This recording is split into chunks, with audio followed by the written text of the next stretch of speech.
you've actually conquered the entire 7 continents now. So, was that actually, did you want to do that, or did it just happen?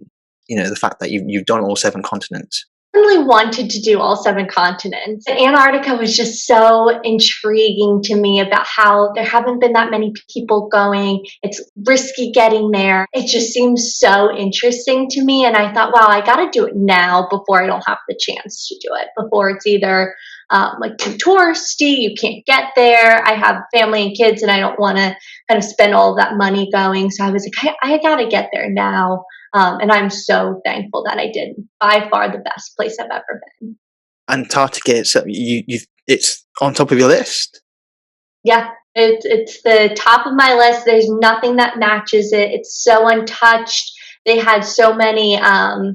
So when you go with a bunch of scientists. So you have someone who studies birds. You have someone who studies like ice formation. You have somebody who studies water life, like different people that you can go and you can just pick their brains about it. So they had lessons on different types of penguins and how to identify the different penguins. Like how they interact, different types of birds, and they showed us different bird watching tips and tricks and how to capture them on camera. So it was just so educational. But then the place itself Antarctica is self-governing, and all the countries come together to protect Antarctica.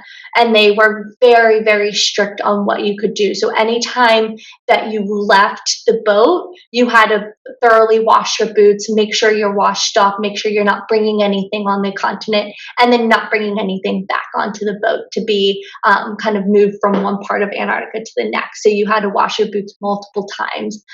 So the preservation aspect was very, very interesting. I would absolutely love to go back. Could they have influx of people going, or does it have to be a limit in terms of how many people can go?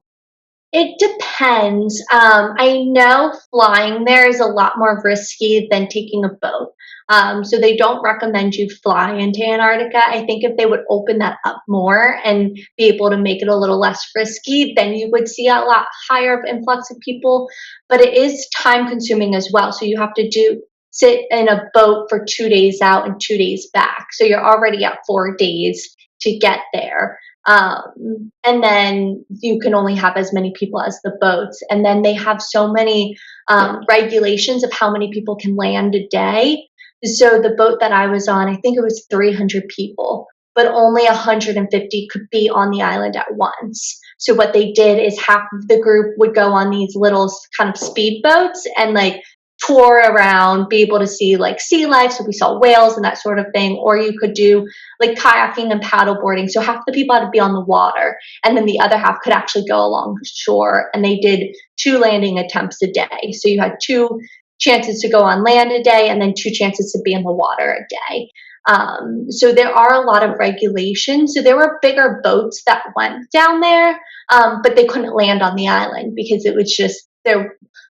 150 people. It's not a lot of people when you have one of these massive cruise ships. And I felt like that wasn't a great experience for those people, because landing and actually being like, I stepped foot on Antarctica was such a big deal to me that I think that will limit how many people go.